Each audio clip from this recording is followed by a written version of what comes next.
For years, I resented my father, doubted him like the rest. But he was right about so much. I just wish I could tell him that now. There are so many mysteries that I once dismissed as mere stories, but the line between our myths and truth is fragile and blurry. I need to find answers. I must understand.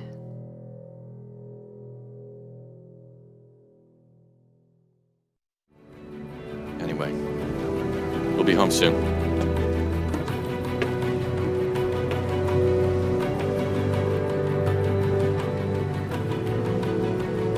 I'm not going home.